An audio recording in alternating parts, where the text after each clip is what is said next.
buenos días.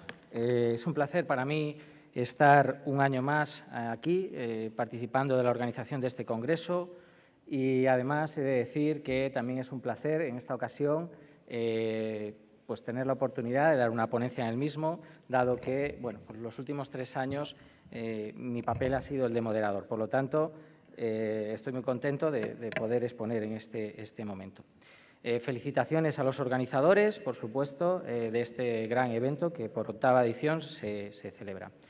Mi ponencia está un poco a caballo entre las dos mesas, la mesa que acabamos de ver y la mesa actual de contratación electrónica. De hecho, yo les voy a hablar de los sistemas dinámicos de adquisición, que efectivamente, como supongo que ya sabrán, es un procedimiento íntegramente electrónico. Bien. Es por todos sabidos, y esto es evidente, pero nazco o parto de aquí, que la contratación pública electrónica tiene una relevancia, ¿verdad?, económica, social, medioambiental, de desarrollo, ¿de acuerdo?, y de progreso sostenible importantísima. No en vano, y este es un dato que les animo a que analicen en sus propias organizaciones, cuánto de su presupuesto público se gestiona a través de esta única herramienta de actuación administrativa que son los contratos públicos. Y incluso podría preguntar, ¿quiénes de ustedes lo saben? ¿De acuerdo? ¿Se gastan un tercio? ¿Se gastan un 40%? ¿Se gastan hasta un medio? Bien, por eso es estrategia. La contratación pública es estrategia. Estrategia. ¿Cuántos empleos se mantienen con los contratos de servicios y de concesiones o gestiones de servicios y todavía los tienen que mantienen en sus organizaciones? Lo saben, lo han analizado y ahora lo tienen desagregado por género y por categorías, ¿de acuerdo? Respetando evidentemente siempre la protección de datos. Por lo tanto, la contratación pública es estrategia desde varios sentidos, pero no me voy a extender ahora en esto. Sabemos también, por todos conocido, que el nuevo procedimiento, la nueva ley, se asienta como uno de sus principios en el principio de integridad, que se ve manifestado a lo largo de muchos preceptos de la norma, si bien encontramos su positivización en el artículo 1 y su primer desarrollo específico, podríamos decir, tanto en el preámbulo como en el artículo 64, pero evidentemente la integridad tiene que estar presente como principio transversal y muy unida a la eficiencia en la contratación y a la eficiencia en el gasto, algo que también se contiene en el preámbulo de la ley y en el artículo 28, para mí uno de los ejes principales de la norma. El artículo 28 tiene una importancia muy relevante, a mi juicio, entre otras cosas porque incorpora esa obligación de planificación a la que ayer además ya se hizo referencia en esta sala, ¿de acuerdo?, desde el punto de vista de la necesidad de planificar no solo la compra SARA, sino también aquella no SARA y dentro de la no SARA de la necesidad de planificar y programar la compra menor, entre otras cosas por favorecer los principios generales de la contratación pública y por todo lo que se ha comentado ya en la mesa anterior que no voy a reiterar. El nuevo sistema de contratación pública, por tanto, también pasa por la contratación pública electrónica, algo también de lo que se ha hablado, ¿de acuerdo?, a lo largo del día de hoy en este Paraninfo. Bien. Teniendo en cuenta todo lo anterior, he sabido que en la nueva ley aparecen una serie de procedimientos. Bien, yo me voy a referir concretamente al procedimiento íntegramente electrónico, por eso digo que está a caballo entre la mesa anterior y esta mesa y un poco por la organización del evento pues ha llevado, ¿no?, este salto, ¿verdad?, que es el sistema dinámico de adquisición. Bien, es un procedimiento. Está regulado en los artículos 223 a 226, no me voy a referir expresamente a los mismos, evidentemente sí, pero no voy a reiterar o repetir lo que dice la ley, sino que voy a intentar ir un poquito más allá y descenderlo a una parte más pues palpable, práctica. Sabemos que es un procedimiento ágil, dinámico y contrastado, ya está contrastado porque efectivamente ya se aplicaba con el anterior texto, ha sufrido modificaciones y se aplica o se empieza a aplicar con el actual. Está pensado para racionalizar, ¿de acuerdo?, la compra menor, a mi juicio, evidentemente. Es un sistema de racionalización técnica, pero para mí no es un sistema idóneo de racionalización técnica de lo que podemos definir como compra mayor. Para eso encuentro mucho más adecuado el propio acuerdo marco. Es un sistema, por tanto, pensado en la eficiencia del gasto, para servicios, suministros y obras, como ya he reiterado, totalmente electrónico y que tiene muchas ventajas, trazabilidad, transparencia, pero sobre todo también que aumenta lo que se ha dado en decir también o se ha escrito como la gama de ampliación de ofertas. Por lo tanto, amplía la concurrencia competitiva. Bien. Como todos ya sabrán, me imagino, es un proceso, y como también se ha dicho, de homologación y posteriormente adjudicación de contratos derivados. Podríamos decir que tiene esas dos partes. Y ahí voy a intentar yo descender en cada una de ellas en los siguientes minutos.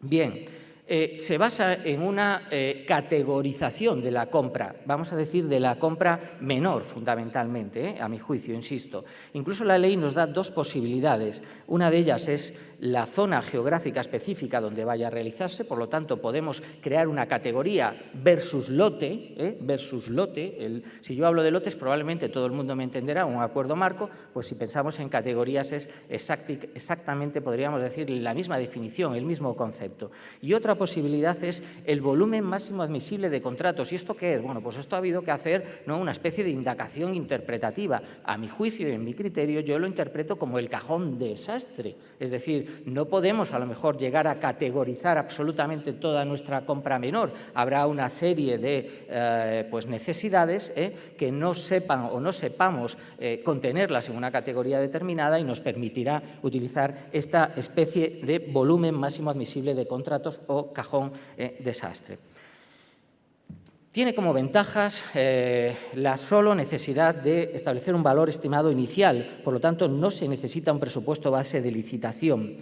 Como cualquier otro procedimiento, hay una publicación en el perfil de contratante y una de sus ventajas, que ya se ha reiterado, es que está abierto durante todo su periodo de vigencia a los operadores económicos. Esto es fundamental, porque ese presupuesto del que hablaba, ese tanto por ciento, por lo tanto, ese mercado público de la contratación pública siempre queda abierto de acuerdo a los nuevos operadores económicos que se quieran adherir a estos sistemas dinámicos de adquisición.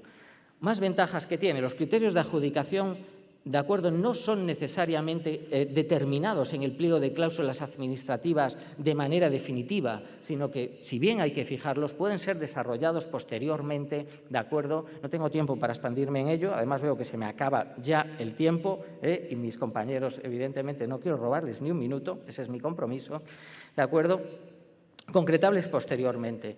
Se puede jugar, solo no se puede comprar durante los primeros 30 días, más los 10 días hábiles, etcétera. Pero incluso este plazo, si las circunstancias son beneficiosas, puede verse reducido.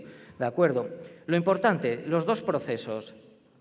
Y desde el punto de vista práctico, encontraremos la necesidad, a mi punto de vista, esto lo podemos configurar como nosotros queramos, evidentemente, de utilizar la mesa de contratación en la primera de las partes, en el proceso de homologación, pero no así, por ejemplo, la recomiendo yo, en los contratos derivados, por cuanto nos tenemos que preguntar si utilizamos para la compra menor habitualmente o por regla general criterios sometidos a juicio de valor. Pues si no lo hacemos, ¿por qué lo vamos a hacer posteriormente? ¿De acuerdo? Las ventajas, no es necesario que los licitadores oferten un precio indicativo, sino simplemente se trata de homologar el famoso sobre A, ¿de acuerdo? Hay que prever en los pliegos de cláusulas administrativas la solvencia para la entrada de nuevas empresas, esta novedad que ha evitado esa pescadilla que se mordía la cola que contenían los textos normativos anteriores. Las garantías, con las garantías se puede jugar.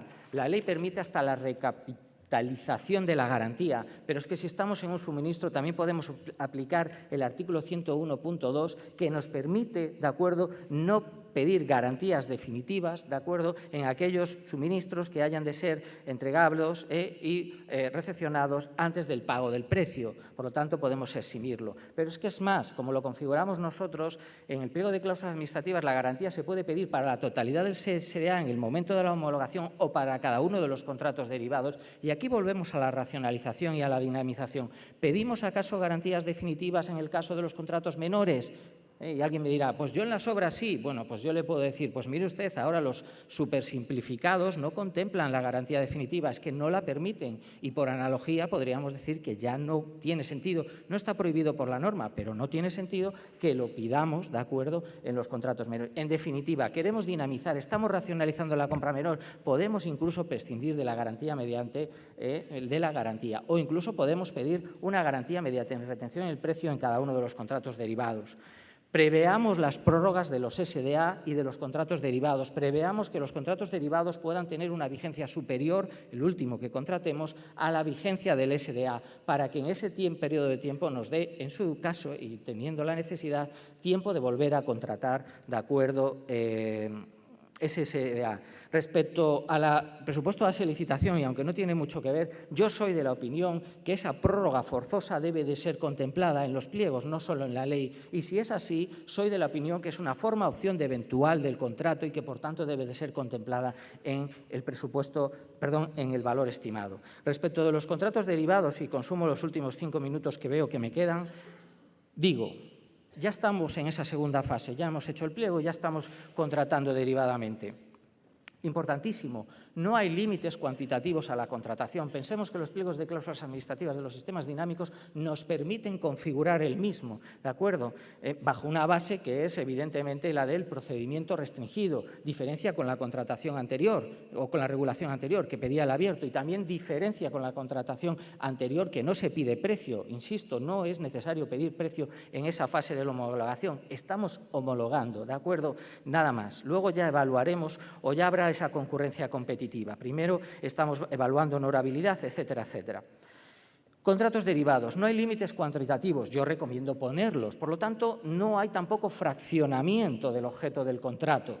Es decir, podemos comprar esos tornillos o esas alcantarillas que se rompen reiteradamente, porque no lo he dicho, dentro de las categorías también cabe hacer subcategorías. Nosotros establecemos un valor estimado, como analizando, por ejemplo, la compra menor de los últimos 3 años, hallando una media y elevándola a un 10, un 15, un 20%. No lo sé, eso ya depende de cada uno y, evidentemente, justificando y motivándolo. Eso nos dará nuestra estimación de compra dentro de una categoría, y una categoría puede ser pavimentación. No pensemos en asfaltar toda la ciudad, por favor, o todo el pueblo. No, dentro de la pavimentación podemos crear subcategorías que podrían ser, pues, esa reparación de alcantarillas, que es recurrente, ¿verdad? O esa reposición de vallas, perdón, de señales, que es recurrente, o ese arreglo de los acerados. En fin, podemos crear subcategorías. Ahí está donde está la mayor dificultad. Se ha dicho en la mesa anterior que los sistemas dinámicos no plantean mayor dificultad que cualquier otro procedimiento. Coincido plenamente con ello. La dificultad es técnica, la de racionalizar, la de planificar, la de saber qué tenemos entre manos, qué nos gastamos, cómo nos los gastamos. Es decir, la de hacer un trabajo previo de evaluación. Seguimos con los contratos derivados. Se pueden fijar algunas prevenciones. Por ejemplo, podemos decir que el máximo de cuantía que se puede contratar en cada contrato derivado, por ejemplo, insisto, no puede ser otro, no será superior al del sistema supersimplificado o abreviado, al del procedimiento, perdón. ¿Por qué? Porque en ese caso ya acudiremos. ¿Para qué? Para favorecer en ese caso todavía más la transparencia, la concurrencia, etcétera, etcétera, etcétera, ¿vale? O también podemos decir, que yo insisto, no lo recomiendo, salvo que haya criterios sometidos a juicio de valor en la contratación derivada, que podemos utilizar la mesa de contratación estos derivados. A priori, insisto, no la recomiendo, no la considero necesaria. Tenemos que buscar el dinamismo y la racionalización de esa compra menor a través de un procedimiento transparente, abierto y que cumpla todos los principios de integridad, ¿de acuerdo? Y el funcionamiento es a través de la invitación. Podemos pensar que esos 10 días son muchos para lo que nosotros queremos. Bueno, si ahora analizamos el expediente que hay que hacer en el contrato menor, a lo mejor no son tantos esos 10 días, pero aún así eso lo podemos acortar. ¿Cómo? Estableciendo una regulación en el propio pliego de cláusulas administrativas, invitando a las empresas, que son las homologadas y no son otras, y son esas únicas a las que hay que invitar, que si no van a participar en esa contratación derivada nos lo comuniquen, porque si tenemos 5 licitadores, en el momento que tengamos 3 ofertas y 2 renuncias, no tendremos que esperar esos 10 días. También se puede utilizar en esa segunda fase, en la contratación derivada, la subasta electrónica. Es un plus, es un paso más, llegará, por supuesto que llegará. Se adjudican, y esto lo dice la ley, no hay novedad, en la perfección del contrato. Bueno, si queremos ser garantistas, si queremos añadir algo más, queremos una formalización y queremos que haya una formalización de cada uno de los contratos derivados, haya cada cual, a lo mejor por mayor garantía si lo consideramos, bien, recojámoslos en el pliego, recojámoslo concretamente en el pliego de cláusulas de SDA. Con el responsable del contrato, efectivamente, si hemos creado categorías y subcategorías, podremos incluso determinar responsable de contrato por cada una de las subcategorías, o podemos designar designar a una unidad administrativa y posteriormente, evidentemente, una designación concreta para cada una de las categorías. Es decir, nos permite ese dinamismo, ese juego.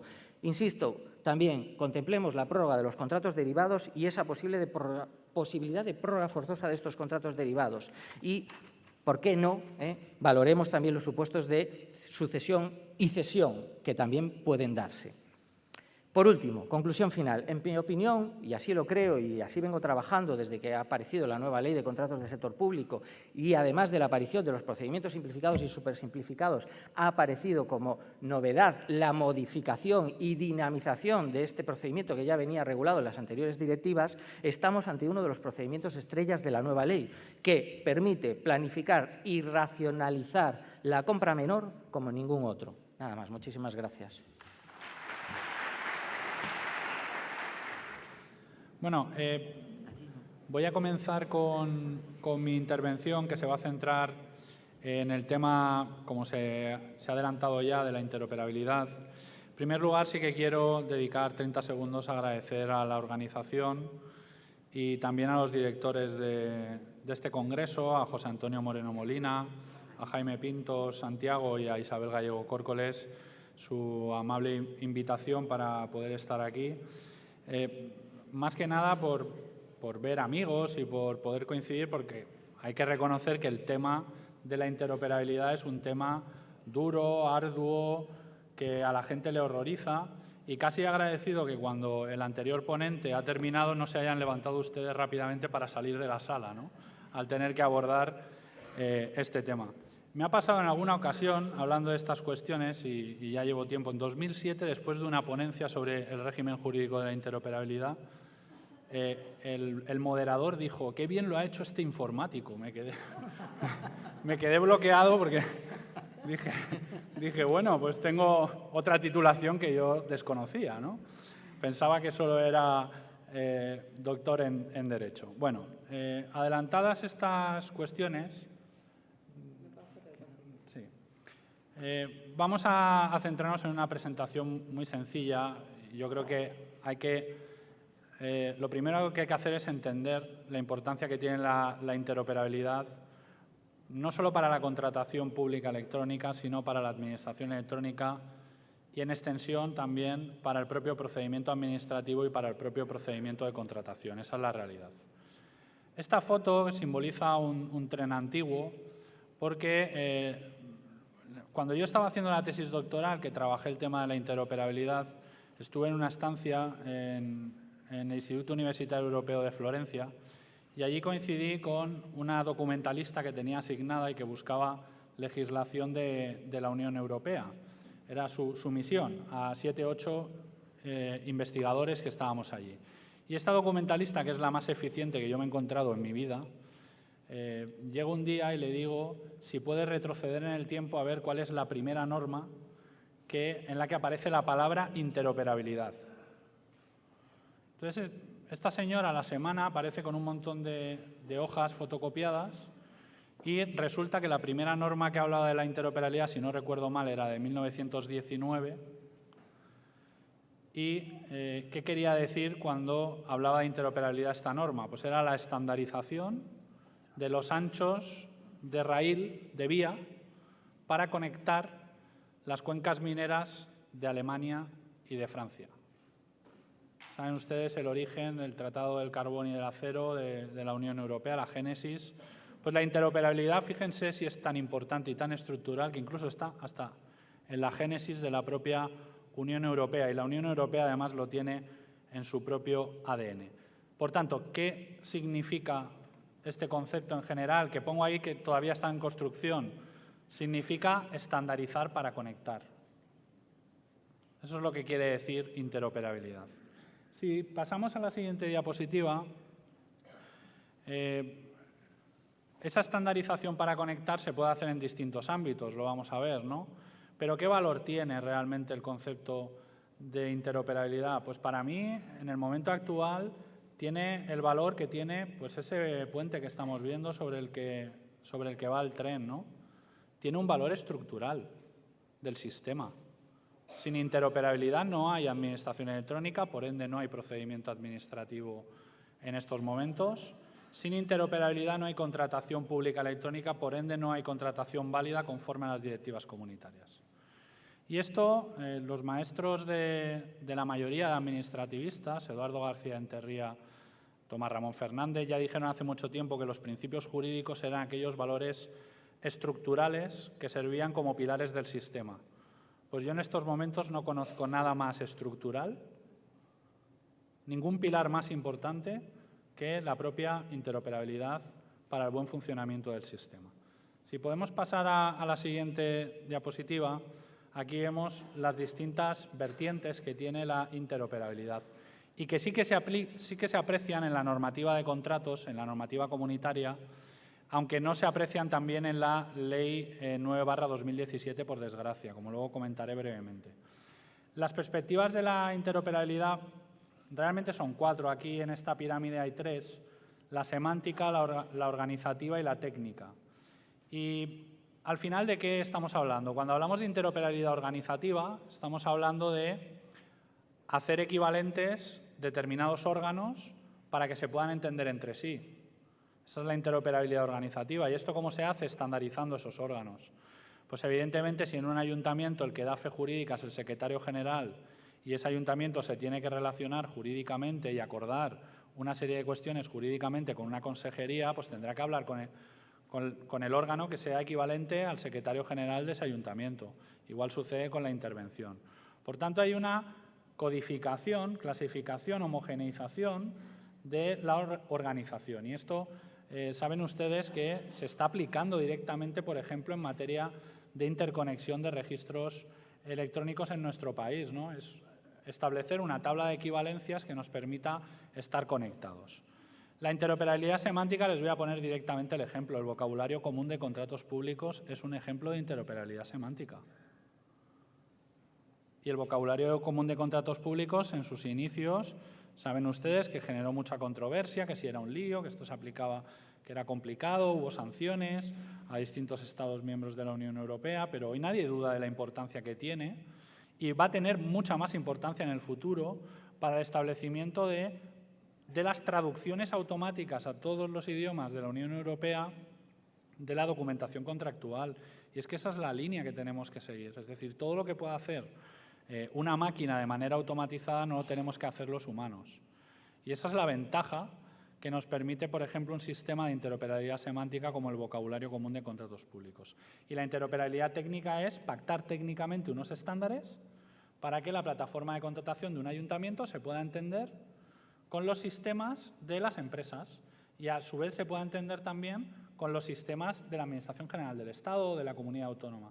En la siguiente diapositiva he incorporado precisamente esto. Este cuadro es un cuadro antiguo que representa muy bien lo que quiere decir la interoperabilidad. Lo que quiere decir la interoperabilidad es una estandarización dentro de esas 3 dimensiones que nos permita interconectarnos a todos sin dificultades.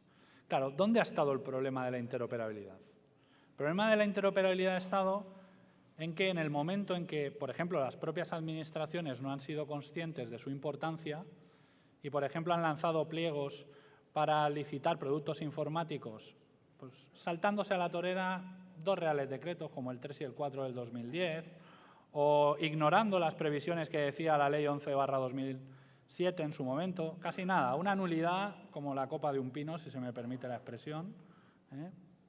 ¿Esto qué ha provocado? Pues ha provocado luego que esa plataforma no se pueda entender con otras plataformas que estaban diseñadas conforme a los cánones de la interoperabilidad.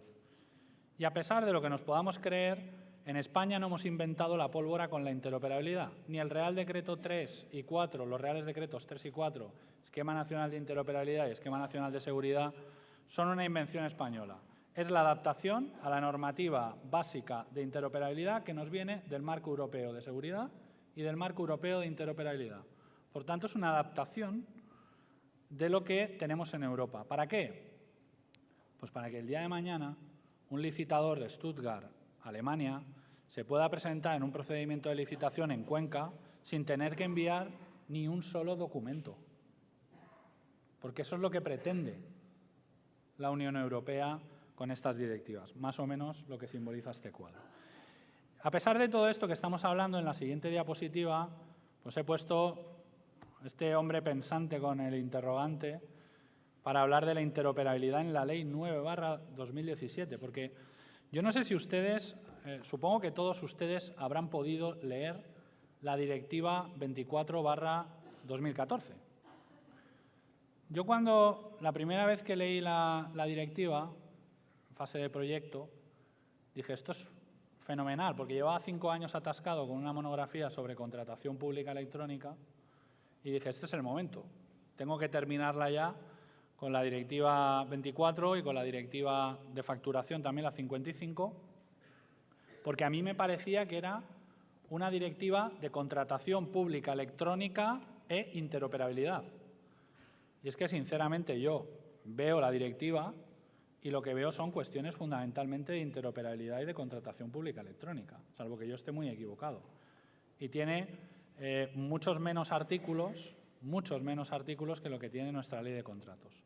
A pesar de esta circunstancia, ¿qué referencias tenemos en la ley 9/2017 de la interoperabilidad? Pues como sabrán ustedes, el artículo 337, cuando regula el registro oficial de licitadores y empresas clasificadas, dice que debe ser interoperable con otros registros. Bueno, lógico, es la única referencia directa a la interoperabilidad en la ley, ya no hay más.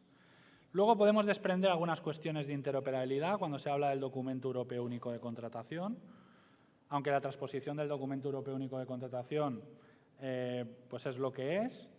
Y, bueno, hay algunas otras cuestiones, ¿no? Por ejemplo, la disposición adicional 17ª. La disposición adicional 17ª, la doctrina, los artículos, los trabajos que yo he visto dicen, está muy bien porque no impone una determinada tecnología, sino que marca unos parámetros, ¿no? Entonces, el legislador español lo ha hecho muy bien. Pues no.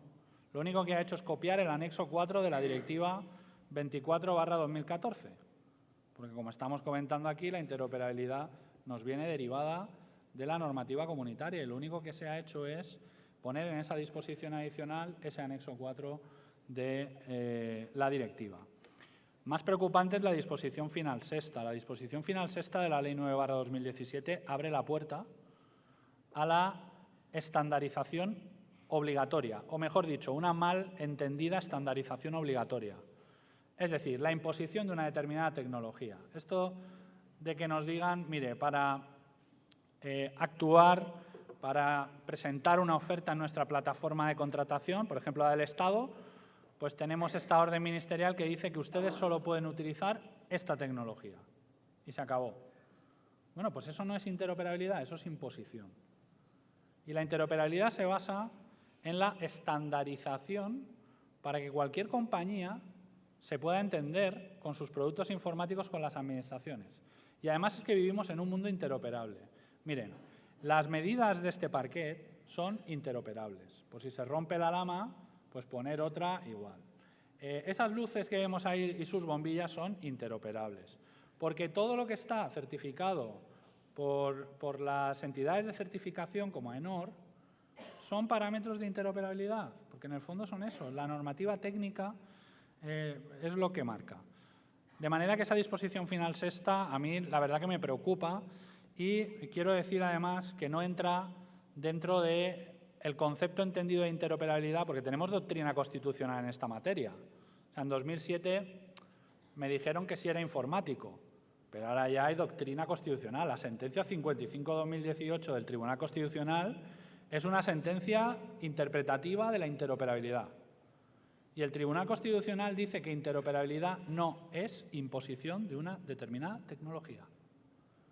Eso no lo dice Rubén Martínez Gutiérrez, lo dice el Tribunal Constitucional. Cuestión con la que estoy de acuerdo, aunque pueda tener determinados límites.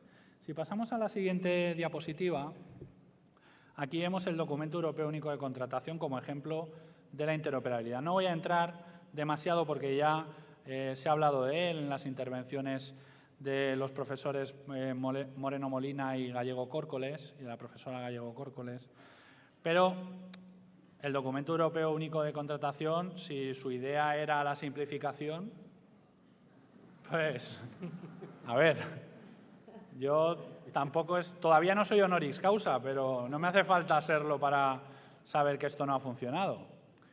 Y todos pensaremos, bueno, la Unión Europea se habrá vuelto loca cuando ha aprobado un modelo de DEUC tan complicado, ¿no? Pues no, porque si nos leemos la idea que tiene la Unión Europea del DEUC, es que las empresas lo cumplimenten una sola vez.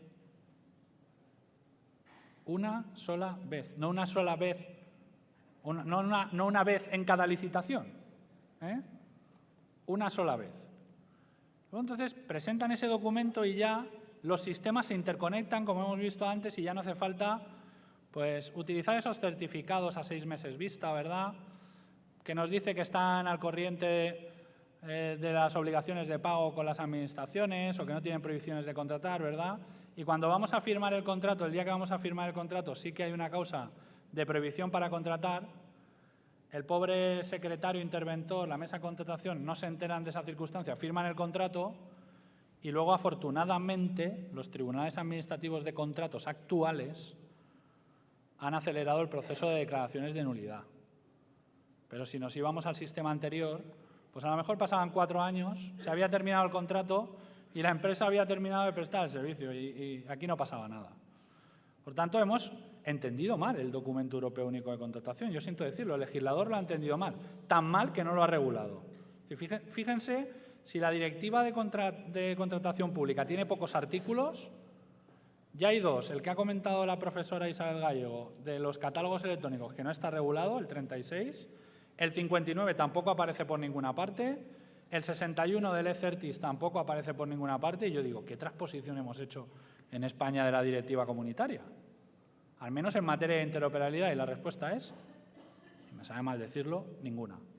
La siguiente diapositiva es el vocabulario común de contratos públicos. Aquí no voy a entrar, esto está claro. El artículo 2 de la ley lo dice claramente, es obligatorio y, por tanto, no hay más que discutir. Simplemente que tengan en cuenta que es un sistema de interoperabilidad semántica. La siguiente diapositiva la he puesto para el sistema E-Certis. ¿Qué es el sistema E-Certis? Pues es la interconexión de todos los roleces de los Estados miembros de la Unión Europea que nos pueda permitir en el futuro, cuando un operador presente, un licitador presente su documento europeo único de contratación, que realmente sea único, no lo que hacemos ahora, el sistema permita interconectarnos con esas bases de datos y en tiempo real nos diga en el momento que se vaya a firmar, no puedes firmar con esta empresa, tiene una prohibición de contratar. Y eso la tecnología nos lo permite. Lo que no entiendo es por qué jurídicamente no lo hacemos. Y no lo hemos hecho porque no hemos entendido bien el valor estructural que tiene la interoperabilidad, que rebasa en mucho lo tecnológico y va a cuestiones de fondo jurídicas importantes de nulidades de procedimientos de adjudicación de contratos. Aquí no estamos hablando de cuestiones que no tengan importancia. Y eso es lo que dice E-Certis, que no tiene ningún tipo de regulación. Algunas referencias a esa conexión, pero no tiene ninguna regulación en nuestra legislación. Y además, la importancia de la interoperabilidad, si pasamos a la siguiente diapositiva, ¿a qué se extiende? Pues se extiende a algo tan sencillo como la protección de datos de carácter personal. De las propias empresas, si queremos, de las personas jurídicas, la propia seguridad. De verdad, cuando se está tramitando un procedimiento de contratación, los intervinientes de la Administración tienen que saber las causas concretas de prohibición de contratar o simplemente con un cruce de datos automatizado, como sucede ahora en Hacienda o en la Seguridad Social, que nos digan, usted no puede realizar ese trámite con esta empresa, por la razón que sea. No hace falta saberlo, si no hace falta saberlo. Por tanto, un sistema bien entendido de interoperabilidad, con conexiones automáticas y comprobaciones automáticas, es lo más garantista del mundo en cuanto a protección de datos de carácter personal y a seguridad de la información. Y para esto tenemos que diseñar los productos informáticos cumpliendo el Esquema Nacional de Seguridad y el Esquema Nacional de Interoperabilidad. La siguiente diapositiva, y con esta ya termino, me lleva a una conclusión. Y la conclusión es muy sencilla. Vuelvo a poner el puente, pero ya un AVE. Yo he venido aquí en AVE y que le pregunten a Jaime Domínguez que ha venido un tramo en algo que no era AVE. Eso es mucho más lento. Esto es maravilloso, ¿verdad? Pues imagínense los procedimientos de contratación pública enteramente electrónicos o no, bien entendido el concepto de interoperabilidad. No tendríamos un trenet, como decimos en Alicante, el trenecito que nos conecta, que es horrible, por cierto, sino que tendríamos un AVE para realizar procedimientos de contratación pública. Y esto es una maravilla que estamos desaprovechando. Por tanto, la contratación pública o será interoperable o no será. Muchas gracias.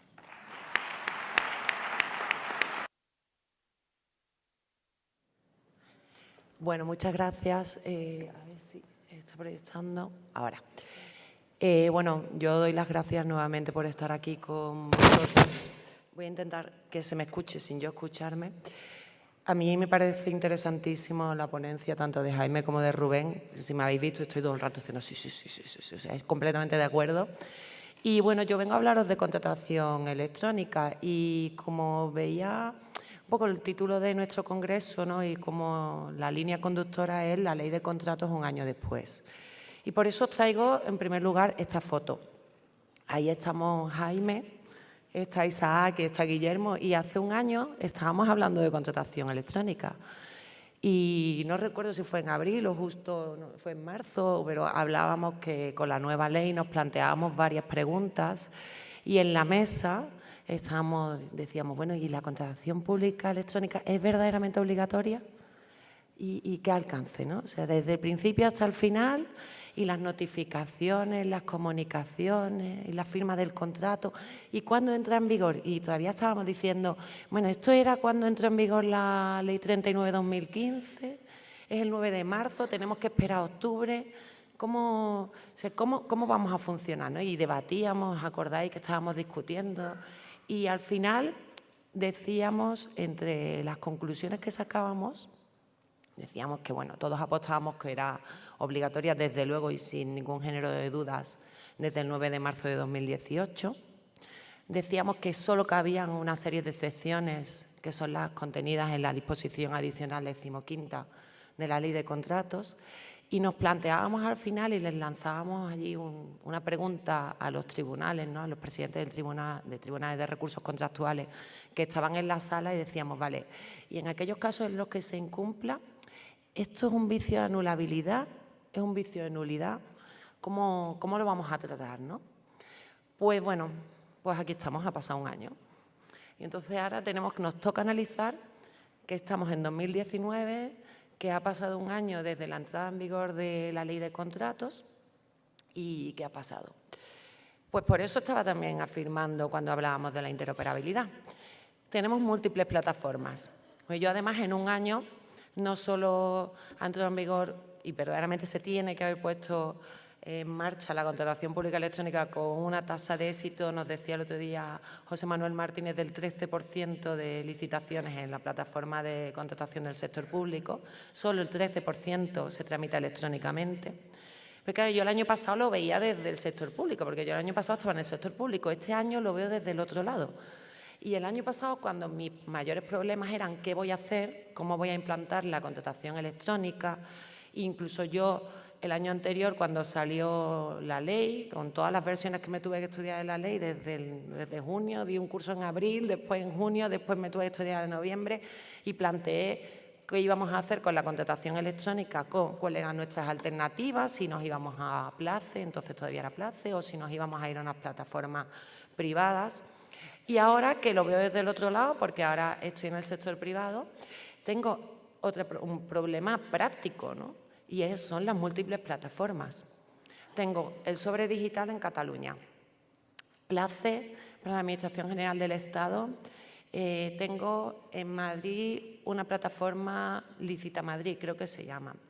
Tengo las plataformas privadas, donde me llegan además sus correspondientes notificaciones. Cada vez que tengo que presentar una licitación, no solo tengo que estar planteándome, bueno, el plazo es el 17 de abril a las 14 horas. No, tengo que tener la previsión de que tengo que descargarme el programa, entrar, probablemente llamar a los informáticos, probablemente decirle, mira, conéctate al ordenador, corre, pero que nadie se entere porque tengo un problema y no puedo entrar. O el Java no me funciona, o ahora va con autofirma, o es otro certificado digital, etcétera, etcétera.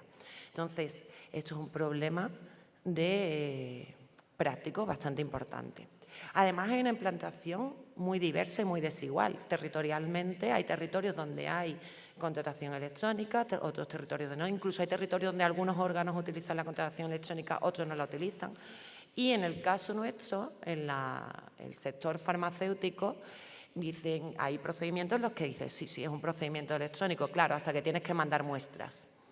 Y te dicen, con las muestras me mandas las autorizaciones de comercialización, las fichas técnicas, los prospectos, y al final estoy haciendo contratación electrónica y en una caja va un sobre así de documentación física. Y luego además empiezan los problemas de cuando vamos a formalizar el contrato, te mandan el contrato y lo mandas por correo electrónico en algunas ocasiones y te dicen, no, es que la firma electrónica no la aceptamos. Y tú dices, entonces yo llamo por teléfono y digo, perdone, pero es que la firma electrónica es una firma perfectamente válida. No, yo necesito el original. Claro, y les digo, ya, pero es que es el original. O sea, a mí me han llegado a decir, es que no me funciona la impresora en color y por tanto no puedo tener el original. Claro, entonces, o me decían también incluso, no, mira, a mí me lo manda en papel y ya el cifrado ese, ya lo hacéis vosotros, lo del cifrado ese de la firma. Claro, entonces, digo, no, es que los interventores no me lo aceptan. Ahora los interventores estáis, si hay interventores estáis completamente demonizados, sois los culpables de muchas cosas. Y entonces, los interventores no me lo aceptan. Y digo, ¿pero cómo no te lo aceptan? Entonces, es una problemática que tenemos que, pero en este año que ha pasado hay muchas luces. Yo he encontrado, tenemos bastantes luces, hay que ser positivos, ¿no? Y entonces empezamos con este informe. Hubo un informe, el 2/2018, de la Junta Consultiva de Contratación del Estado, que dijo claramente que la contratación electrónica era obligatoria desde el 9 de marzo. Eso de no, con la directiva, hasta que no llegue la directiva, no, en octubre, o incluso algunas voces que la dicen, no, como hay una moratoria para el registro de apoderamientos, pues ya si no, la contratación también, no.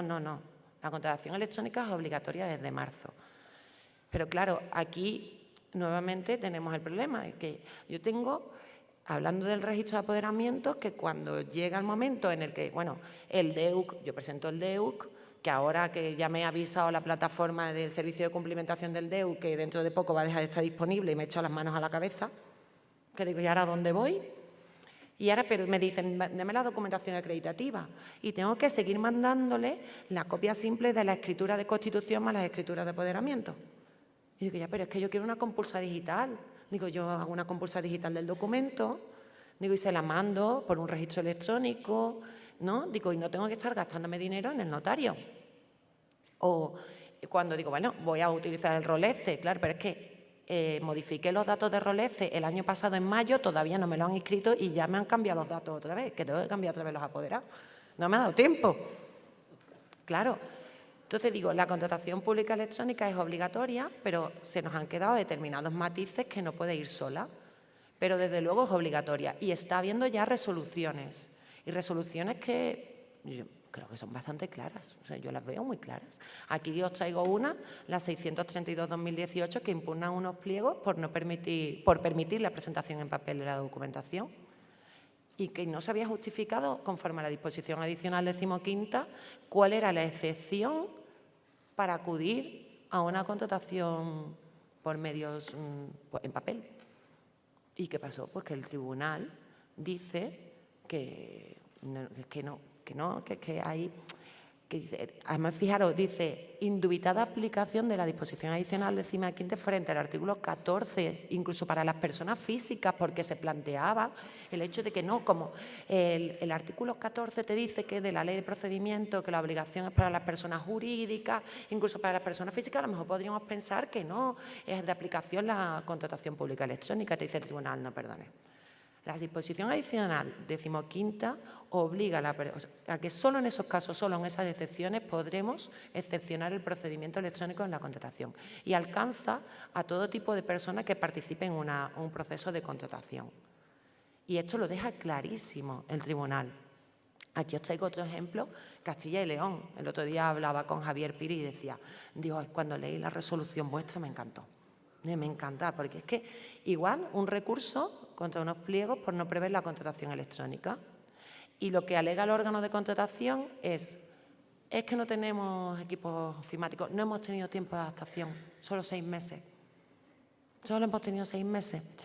Y te dice el tribunal, no, mire, perdona, hay una nulidad en la cláusula que prevé la presentación en papel de las ofertas.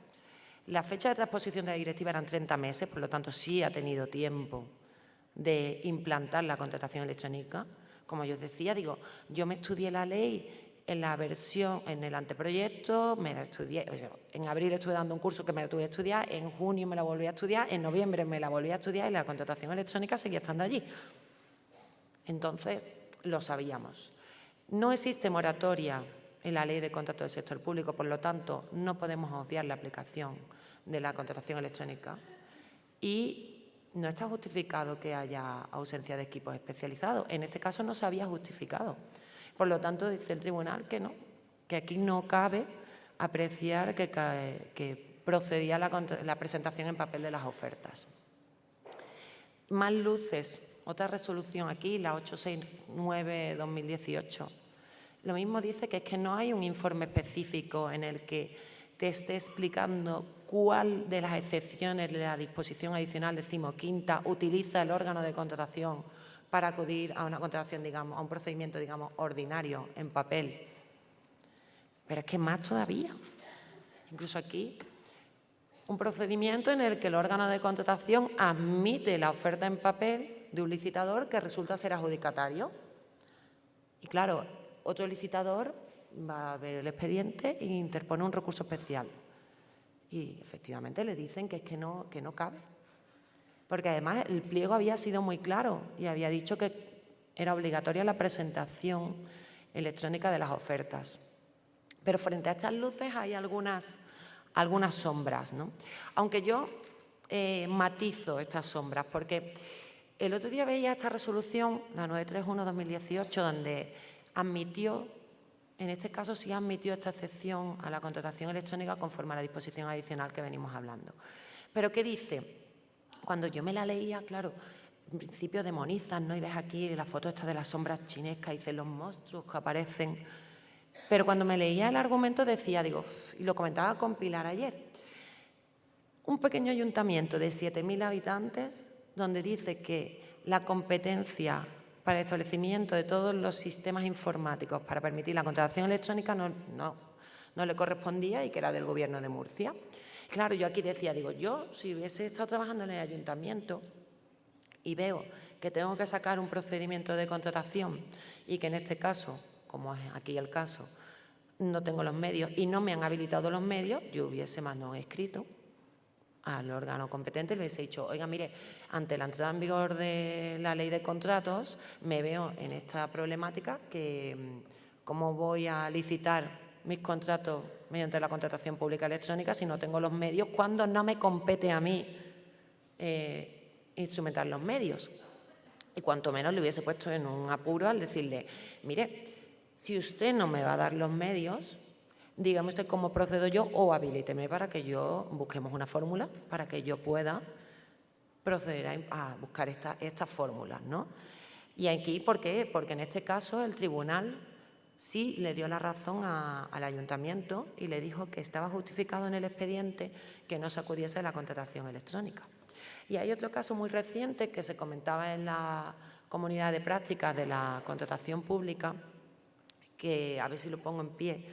Creo que se trataba de un caso en el que el pliego había permitido la presentación en papel y la presentación electrónica.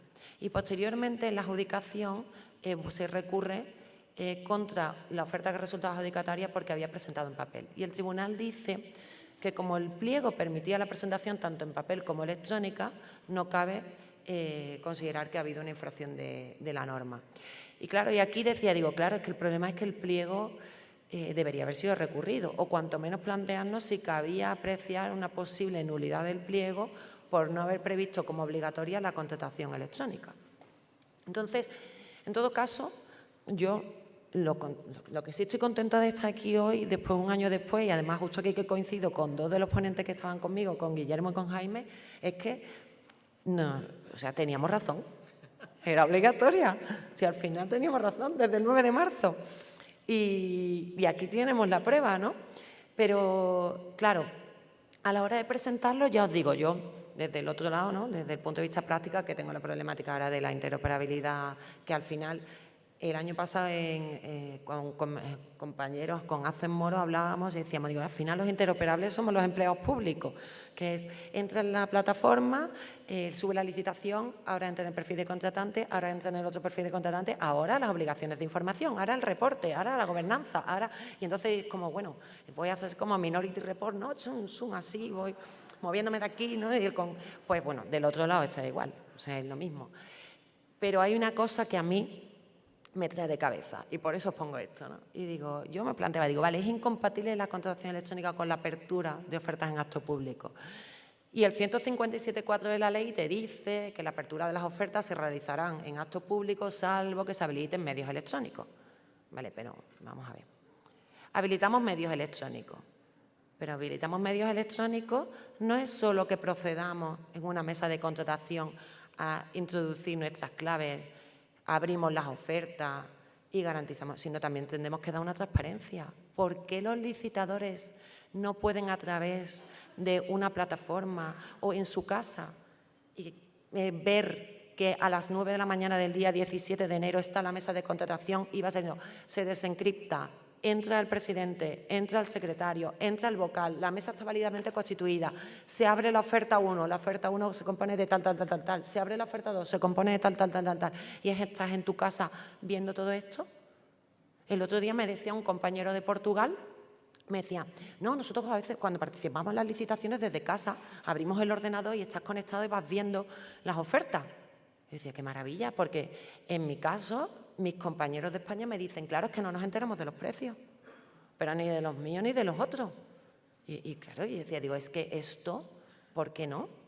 Pues tú puedes, no tienes por qué decir, bueno, nos constituimos en acto público, abrimos, procedemos, etcétera. Pero debería haber una sistemática para que nos permitiese ir consultando y efectivamente y luego subir la documentación y ver que el sellado de tiempo corresponde cuando se ha hecho la apertura, que efectivamente se han descifrado las ofertas que no estaban antes abiertas, etcétera, etcétera. Y aparte otra cosa, la ley de transparencia con el artículo, no la ley de transparencia, sino el artículo 63 de la ley de contratos que te obliga a publicar casi toda la documentación de los expedientes de licitación, no al final. Claro, porque abres el expediente y estás, bueno, no sé qué ha pasado, porque las actas se publican, pero al final no. O sea, es verdad que debería ser que se abriese el sobre y directamente se conectase con el perfil del contratante y se publicase el resultado, ¿no?, de la apertura. Pero es que si no, al final no tienes conocimiento de lo que pasa en un procedimiento de licitación hasta el final. Que al final, ¿qué pasa? Que tienes que ir a ver el expediente. Y al final te presentas en el órgano de contratación a ver el expediente. Porque a pesar de que el expediente tenga que ser electrónico, todavía a veces te lo mandan por correo ordinario. Y dices, no, es que no tengo el expediente. Dame acceso electrónico al expediente, porque debe estar ahí. Y bueno, al final yo lo que me quería quedar un poco de conclusión era con que teníamos razón, eso nos lo llevamos. Y que desde luego los recursos existen y se están estimando. Por lo tanto, todo ese excepción del 13% que no está licitando electrónicamente debería, ya vamos tarde, y debería ponerse las pilas y verdaderamente dar cumplimiento a lo que dispone la norma y a la obligación que existe desde el 9 de marzo del año pasado. Y nada, os doy las gracias, justo tiempo. No sé si...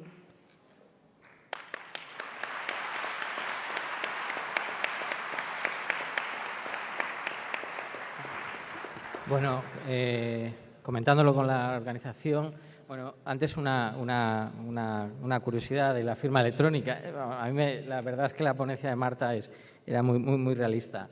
A mí, yo también me lié la manta a la cabeza como hace 1 año y medio y bueno, también me he pasado al sector privado y a mí, por ejemplo, tengo una curiosidad de una administración territorial de carácter provincial que me pide que imprima en color el documento que me envía, que lo firme en bolígrafo azul, que lo escanee en color, se lo envíe por correo electrónico, para que mientras eso ya le va llegando y le llega el original que tengo que mandar por correo postal, puedan ir avanzando en el trabajo.